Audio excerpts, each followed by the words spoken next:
ایک زمانے میں بغداد میں جنید نامی ایک پہلوان رہا کرتا تھا۔ پورے بغداد میں اس پہلوان کے مقابلے کا کوئی نہ تھا۔ بڑے سے بڑا پہلوان بھی اس کے سامنے زیر تھا۔ کیا مجال کہ کوئی اس کے سامنے نظر ملا سکے۔ یہی وجہ تھی کہ شاہی دربار میں اس کو بڑی عزت کی نگاہ سے دیکھا جاتا تھا۔ ان کو شاہی پہلوان کا خطاب ملا ہوا تھا۔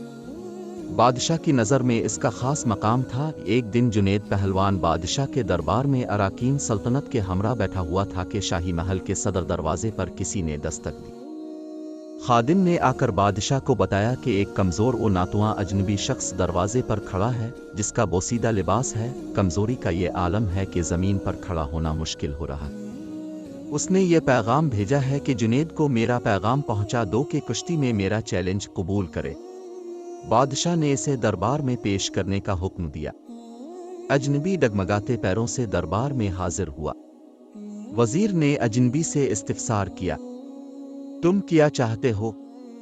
اجنبی نے جواب دیا، میں جنید پہلوان سے کشتی لڑنا چاہتا ہوں۔ وزیر نے کہا، چھوٹا منہ بڑی بات نہ کرو۔ کیا تمہیں معلوم نہیں کہ جنید کا نام سن کر بڑے بڑے پہلوانوں کو پسینہ آ جاتا ہے؟ پورے شہر میں اس کے مقابلے کا کوئی نہیں، اور تم جیسے کمزور شخص کا جنید سے کشتی لڑنا تمہاری ہلاکت کا سبب بھی ہو سکتا ہے۔ اجنبی نے کہا کہ جنید پہلوان کی شہرت ہی مجھے کھینچ کر لائی ہے، اور میں آپ کو یہ ثابت کر کے دکھاؤں گا کہ جنید کو شکست دینا ممکن ہے۔ یہ تو آنے والا وقت بتائے گا کہ شکست کس کا مقدر ہوتی ہے۔ بادشاہ نے کہا، اگر سمجھانے کے باوجود یہ بضد ہے تو اپنے انجام کا یہ خود ذمہ دار ہے، لہٰذا اس کا چیلنج قبول کر لیا جائے۔ بادشاہ کا حکم ہوا اور کچھ ہی دیر کے بعد کشتی کی تاریخ اور مقام کا اعلان کر دیا گیا۔ پورے بغداد میں اس چیلنج کا تہلکہ مچ گیا۔ ہر شخص کی یہ خواہش تھی کہ اس مقابلے کو دیکھے۔ تاریخ جوں جوں قریب آتی گئی، لوگوں کا اشتیاق بڑھتا گیا۔ ان کا اشتیاق اس وجہ سے تھا کہ آج تک انہوں نے تنکے اور پہاڑ کا مقابلہ نہیں دیکھا تھا۔ دور دراز ملکوں سے بھی سیاح یہ مقابلے دیکھنے کے لیے آنے لگے۔ جنید کے لیے یہ مقابلہ بہت پراسرار تھا، اور اس پر ایک انجانی سی ہیبت طاری ہونے لگی۔ انسانوں کا ٹھاٹھے مارتا سمندر شہر بغداد میں امنڈ آیا تھا۔ بالآخر کشتی کا دن آ گیا۔ بادشاہ وقت اراکین سلطنت کے ہمراہ اپنی کرسیوں پر براجمان ہو چکے تھے۔ جنید پہلوان بھی بادشاہ کے ہمراہ آ گیا تھا۔ سب لوگوں کی نگاہیں اس پراسرار شخص کی منتظر تھیں، جس نے جنید جیسے نامور پہلوان کو چیلنج دے کر پوری سلطنت میں تہلکہ مچا دیا تھا۔ مجمع کو یقین نہیں آ رہا تھا کہ اجنبی مقابلے کے لیے آئے گا، تاہم لوگ شدت سے اس کا انتظار کرنے لگے۔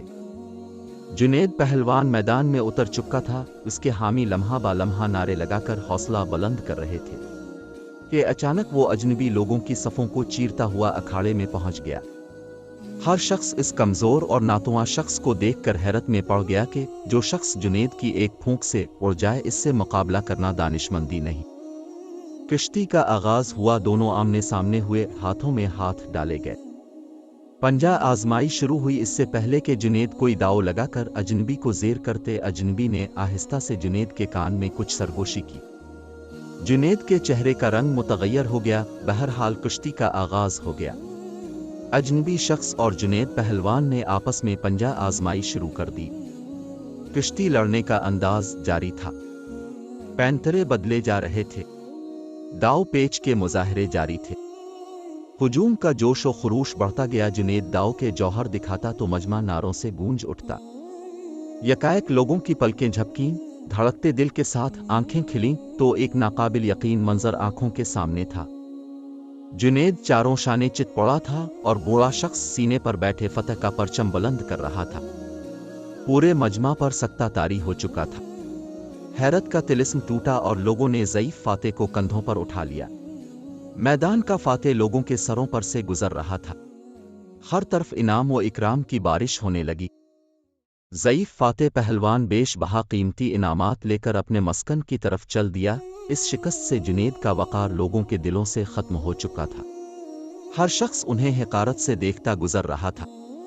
زندگی بھر لوگوں کے دلوں پر سکہ جمانے والا آج انہی لوگوں کے تانے سن رہا تھا۔ ضعیف پہلوان کو شاہی دربار سے مکمل انعام و اکرام ادا کر دیا گیا۔